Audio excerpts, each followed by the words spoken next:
प्रमाणे गणेशोत्सवाला आज सुरुवात होती आहे. तुमचे देखील गणी गणराय आलेत. काय आजचा उत्सव आहे?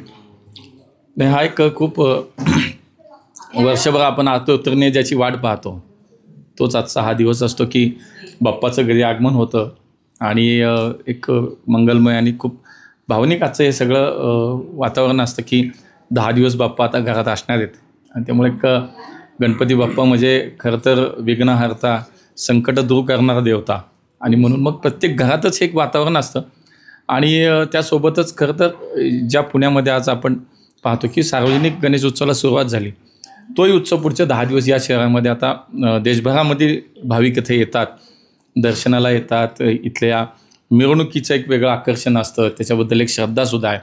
त्यामुळे एकूणच 10 दिवस हा पुण्यामध्ये आणि एकूणच प्रत्येक घराघरात आता एक बाप्पाच्या आगमनाचं एक वातावरण आहे. ते खूप मंगलदायी आणि आनंददायी असतं. तोच आजचा हा अनुभव आहे. राज्याला गणेशोत्सवाला खरंच राज्य महोत्सवाचा दर्जा मिळाला आणि त्याच्यात पुण्याचा मोठा वाटा आहे असं म्हटलं देखील. खूप म्हणजे मी राज्य सरकारचं माननीय देवेंद्रजी असतील, एकनाथ शिंदेसाहेब असतील, अजितदादा असतील, या सगळ्याच नेते मंडळींचं राज्य सरकारचं मनापासून करतं.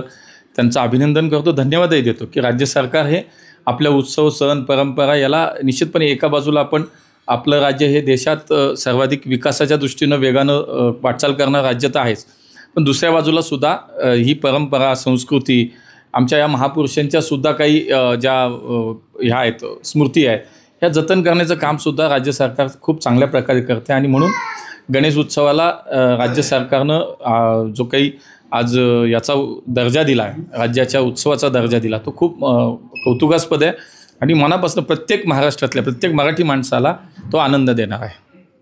यंदाचा गणेशोत्सव चर्चेत आला तो अर्थात विसर्जन मिरवणुकीवरनं जो काही वाद होता आणि तुम्ही देखील या सगळ्याच्यात पुढाकार घेतला आणि शेवटची जी बैठक झाली त्यानंतर या सगळ्या वादावर पडदा पडला आणि एकूण त्याचं नियोजन देखील ठरलेलं आहे विसर्जन मिरवणुकीचं. तुम्ही गणेश मंडळाचे कार्यकर्ते आहात आणि या सगळ्या वादावरती काय नेमकं आता पडदा आणि विसर्जन मिरवणूक देखील आता वेळेत पार पडतील असं वाटतं? हा नक्कीच, कारण शेवटी आम्ही आज पुणे शहरात जवळजवळ 7 ते 8 हजार सार्वजनिक गणेश उत्सव मंडळ आहेत की दरवर्षी वर्षानुवर्ष म्हणजे 133 वर्षाची परंपरा आहे की आपण गणेश उत्सव साजरा करतो. आणि त्यातलं विशेष आकर्षण मी म्हणाल तसं की शेवटच्या दिवसाची जी मिरवणूक असते, सांगता मिरवणूक, त्याच्याबद्दल ती कमालची उत्सुकता असते, एक आतुरता असते आणि एक आकर्षणही असतं. त्यामुळे मला असं वाटतं की त्याच्याबद्दलची पण एक परंपरा ठरलेली आहे की हिची सुरुवात कशी होईल, याची सांगता कशी होईल.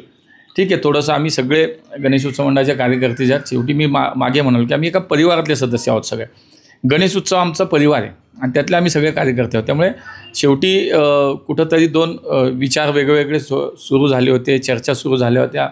पण मी सगळ्याच आमच्या सहकार्यांना धन्यवाद देईन की मानाचे गणपती असो अथवा आमचे इतर काही प्रमुख गणेशोत्सव मंडळ, सगळ्यांनी मिळून आम्ही एकत्र बसलो, त्याच्यावरती मार्ग काढले आणि हा गणेशोत्सव आमचा इथून मागे जसा होता तसाच अत्यंत चांगल्या पद्धतीनं धार्मिक आणि विधायक मार्गानं होईल. त्याच्यामध्ये आमची परंपरा, संस्कृती जपल्या जातील आणि शिवाय कमी वेळेमध्ये ही मिरवणूक कशी संपवते या बाबतीत सगळ्याच लोकांनी सकारात्मकता त्याच्यामध्ये दाखवली. आणि म्हणून हा वाद नव्हता, त्याच्यामध्ये वेगवेगळे 2-3 विचार होते, ते सगळे एकत्र आले आणि हा विषय सगळा संपला. गणेश मंडळाचा कार्यकर्ता ते महापौर ते खासदार ते थेट केंद्रीय मंत्री, या सगळ्या प्रवासात बाप्पाची साथ कशी लागली? निश्चितच मला असं वाटतं की शेवटी एक आपली श्रद्धा, आपली भावना काय याच्यावरती सुद्धा खूप अवलंबून आहे. मी गेले 30 वर्ष झालं गणेश उत्सव मंडळाचा कार्यकर्ता म्हणून काम करतो. जेव्हापासून मला कळलं, मी 12वीला मला वाटतं साधारणतः 1992-93 साली आम्ही गणेश उत्सवाला कोथरूडमध्ये सुरुवात केली. आज जवळजवळ 30-32 वर्ष या उत्सवातला एक कार्यकर्ता म्हणून आजही म्हणजे जरी मी लोकप्रतिनिधी होऊन मला वेगवेगळ्या संधी मिळत गेली, जबाबदारी मिळत गेली, तरी माझ्यातला गणेश उत्सव मंडळाचा कार्यकर्ता हा कधी वेगळा झाला नाही. त्यामुळे आजही गणेश उत्सव म्हटल्यानंतर मांडवामध्ये बसणं, तिथं थांबणं, देखाव्याची तयारी पाहणं, अहवाल तयार करणं, इथपर्यंत सगळं काम पाहत. म्हणजे रात्रीसुद्धा मी पहाटे 4-4:30 आज गणेश उत्सवाच्या माझ्या मंडळात होतो. आजच्या मिरवणुकीची तयारी काय होती, आमच्या देखावाची तयारी कुठपर्यंत झाली, हे सगळं पाहिलं. तर मला असं वाटतं की ते नातं माझं जे ते आयुष्यभरासाठी. राज्यभरात सगळीकडे गणेशोत्सव साजरा होत आहे, पण दरम्यान मनोज जरांगे यांचा जो मुंबई दौरा आहे त्यात ते कुठेही मागे हटलेले दिसत नाही. पण सातत्याने थेट मुख्यमंत्र्यांवर टीका करणं कितपत योग्य आहे? मला असं वाटतं शेवटी बघा, आपल्याकडे लोकशाही आहे, तुम्हाला विचार स्वातंत्र्य आहे. तुम्ही एखाद्या विषयासाठी तुमचं मत व्यक्त करा, तुमची मांडणी करा, तुम्ही आंदोलन करा, हे सगळं मान्य आहे. पण मला असं वाटतं की व्यक्तिगत स्वरूपात कुठंतरी राज्याच्या मुख्यमंत्र्यांवरती अशा पद्धतीनं बोलणं हे योग्य नाही.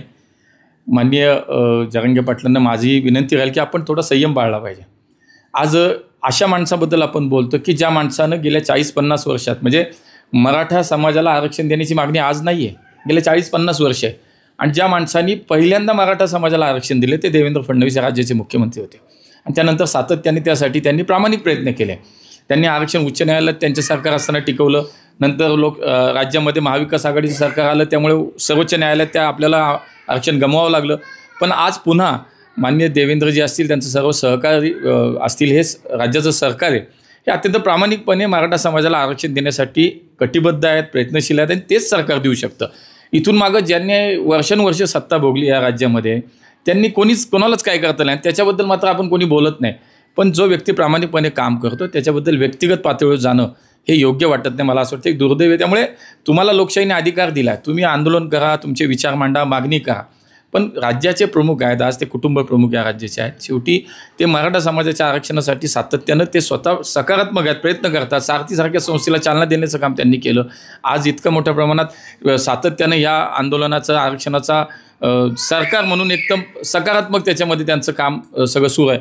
म्हणून मला असं वाटतं की थोडा संयम ठेवला पाहिजे, व्यक्तिगत पातळीवरती नाही बोललं पाहिजे, असं माझं मत आहे. मागण्या योग्य आहेत का जरा मागण्या? नाही, मी म्हणतो की मी तुम्हाला सांगतो की सरकार आणि मराठा आंदोलक याच्यामधला समन्वय जर योग्य पद्धतीनं झाला तर हे 100% आरक्षण ज्या मागण्या त्या मान्य होतील. मला असं वाटतं की थोडासा आपण संवाद जास्त वाढवला पाहिजे. संवाद जितका वाढेल तितका लवकर हा प्रश्न सुटेल आणि निश्चितपणे पुढच्या काळामध्ये मराठा समाजाला आरक्षण आत्तापर्यंत कुणीच विचार केला नाही, ते महायुतीच्या सरकारने केला, देवेंजींनी केला. त्यामुळे पुढच्या काळात मला विश्वास आहे, या राज्यातल्या प्रत्येक मराठ्याला हा विश्वास आहे की देईल तर माननीय देवेंजींचं महायुतीचं सरकार या राज्यातल्या मराठ्यांना आरक्षण देईल.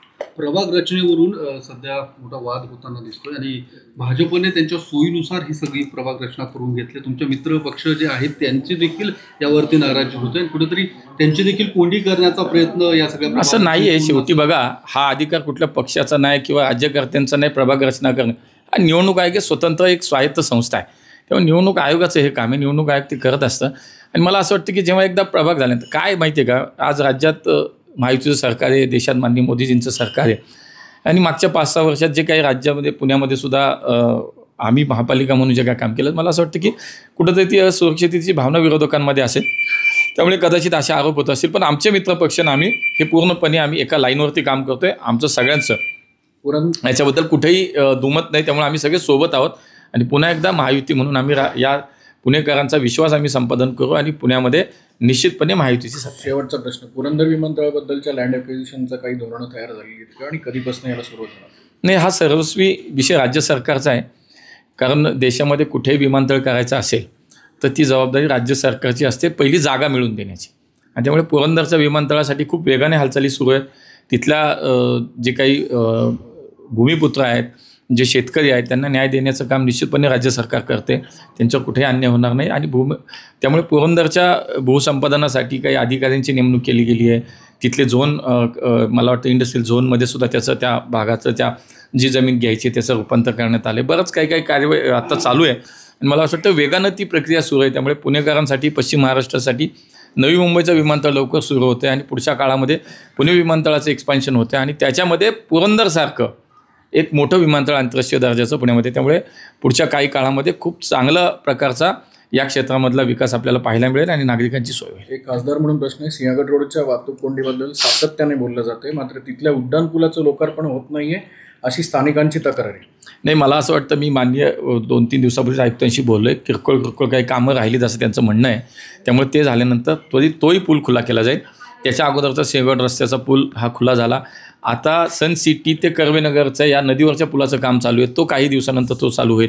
आत्ता सिंहगड रोडच्या दुसऱ्या पुलाचं काम उद्घाटन आता होईल, तो सुरू होईल. विद्यापीठ चौकातला उड्डाणपुलाचं एका टप्प्याचं काम त्याचं उद्घाटन झालं. त्यामुळे शहरामध्ये एकूणच वाहतुकीच्या विषयावर सार्वजनिक वाहतूक व्यवस्था सक्षम करणं असेल, अशा प्रकारचे प्रकल्प नव्यानं त्याचं सुरुवात करणं असेल, अनेक प्रकल्प आणण्याचे विषय असतील, मेट्रोची कनेक्टिव्हिटी शेवटच्या माणसापर्यंत पोहोचवण्याचं, अशा अनेक विषयावरती आम्ही काम करतो आहे. त्यामुळे पुण्यातला कमी दिवसामध्ये पुणे शहर किंवा पुण्याचा आजूबाजूचा परिसर जो मोठ्या प्रमाणात नागरिकीकरण झालं, वाढला, त्याच्यावरती मला असं वाटतं की ह्या सगळ्या प्रकारचा विचार राज्याचे मुख्यमंत्री देवेंद्रजी असेल, आम्ही सगळे असतील, आम्ही सगळे मिळून याच्यावरती नक्की करतोय. तर पुढच्या काळात पुण्याच्या वाहतुकीवरती एक कायमस्वरूपी अशा पद्धतीचा उपाययोजना आमच्या सुरू आहेत आणि ते आपल्याला पाहायला मिळाल्या. थँक्यू.